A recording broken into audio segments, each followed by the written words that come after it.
The year is 1997. Canadians would re-elect Jean Chrétien as Prime Minister. The CRTC would introduce a rating system for television, and a TV channel would appear in French, and later another channel under the same brand in English called Teletoon.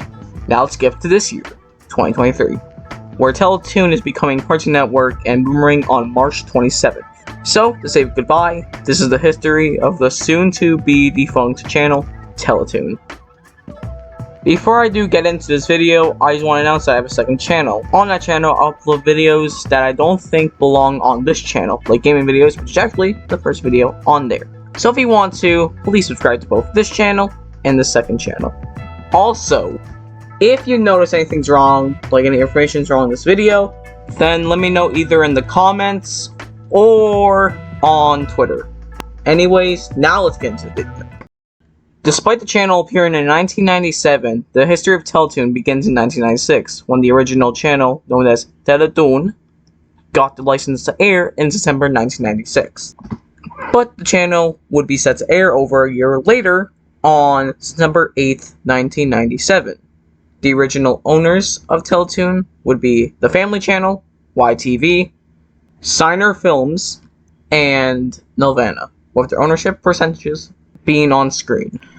Anyways, Teletoon would officially air September 8th, 1997. The same year the French channel launched, the English channel of Teletoon would get licensed to air, and would air over a month later after Teletoon's launch on October 17th, 1997.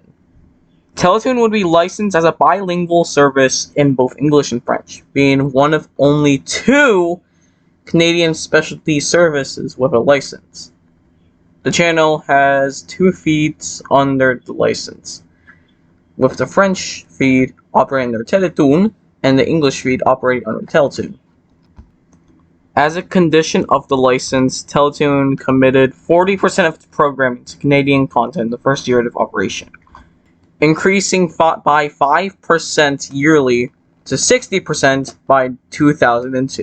In 1998, network management for Teletoon would focus on renewals instead of new shows, adopting a cautious strategy, then launching a significant number of new series. By 2001, they had invested over $96 million in 98 original programs. Now, remember those owners from before? Yeah, well, in 1999, Corus would be spun off from Shaw Communications, gaining Shaw's stake in Teletoon through YTV. In 2000, another ownership change occurred when Western International Communications, who owned Teletoon's stake through the Family Channel, sold its stake to Corus. The same year this happened, Corus bought Nelvana, gaining their stake from Teletoon, or at least until 2001, when they had to sell the stake to Astral Media due to a complaint from the CRTC.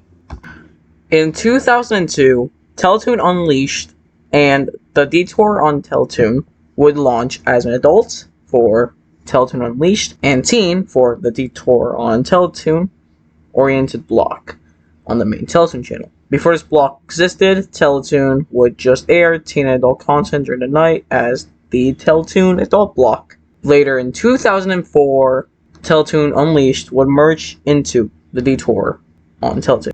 So let's get a little update on the ownership percentages. Due to various accusations over the years, the ownership was now this. I bring this up because in 2006, Signer Film would sell its 20% stake to both Astral and Corus by giving them 10% each, making this the percent. In 2007, Teletoon would launch Teletoon Retro, which was a separate channel containing shows like Tom and Jerry, Scooby-Doo, The Flintstones, and others. Later in 2008, the French counterpart was created called Teletoon Retro.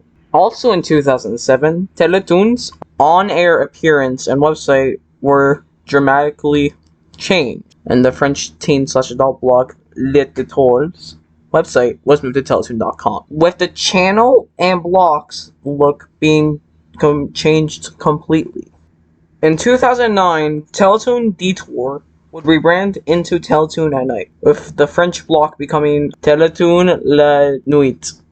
In 2010, Teletoon started using parodied Roblox characters, blocks, and backgrounds called Toon Mix on their channel, with variants to the bumpers being reduced.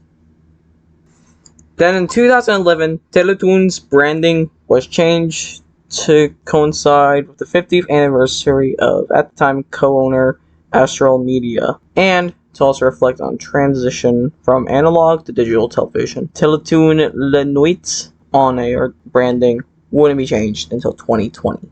Also in 2011, the CRTC would grant Teletoon a Category B license for a new channel named Teletoon Kapow. That license would be used to launch Cartoon Network Canada in July of 2012. Now, remember how Astral Media owned 50% of Teletoon? Well, on March 4th, 2013, Corus announced that they would be acquiring their 50% ownership stake in Teletoon due to a pending acquisition of Astral by Bell Media. The purchase would be cleared 2 weeks after, on March 18th, and would start over 9 months later in December 2013. At the start of the new year in 2014, Corus would officially become the sole owner of Teletoon, owning 100% of it. This would also mean Teletoon Retro and Cartoon Network Canada would be owned by Corus as well. Now, there wasn't much happening after this, or that was the case until August 2015, when it was announced that Teletoon Retro and Teletoon Retro would be shutting down on December 1st, with providers of Teletoon Retro replacing the channel with either Disney Channel or Cartoon Network. The final program that aired on the channel was an episode of Dexter's Laboratory. The channel would show this screen after it shut down. The same day Teletoon Retro shut down, it was announced that several shows on Teletoon at Night would be moving over to the Adult Swim block on Cartoon Network Canada. 2 days after, it was announced that Teletoon at Night would be airing on Mondays to Thursdays starting at 10 p.m. with a movie at 11 p.m.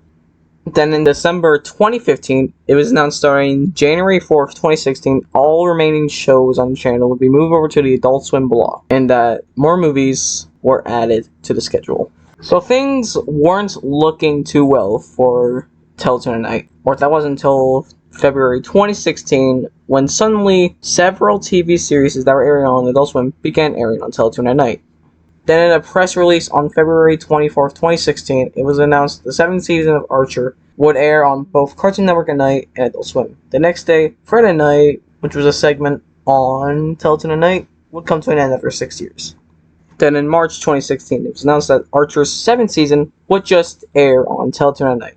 Although the series premiere did air in simulcast on Adult Swim. But after this, there wasn't much updates on Teletoon, Cartoon Network, or Teletoon at Night until almost 3 years later. On March 4th, 2019, it was announced that Teletoon at Night would discontinue and have its programs moved to Adult Swim, which was becoming a full-time channel replacing Action. The block would end at 3 a.m. on April 1st. The last program played is unknown. The Teletoon La Nuit block would remain up despite this. And once again, after this, there isn't really much. Of course, there's new programs, and of course, a streaming service. But I'm not going to talk about this, and let's just skip to this year, 2023. On February 21st, 2023, it was announced in a press release from Corus that after over 25 years on the air, Teletoon would be replaced by Cartoon Network and Boomerang on March 27th. With only 2 things remaining of Teletoon being the French channel, and of course, Teletoon Plus, the streaming service. Well, that's it for this video. Thank you for watching. If there's anything I forgot, again, let me know either in the comments or on my Twitter. If you want to, you can subscribe. I appreciate it, but you don't have to. And until I'll go again, later.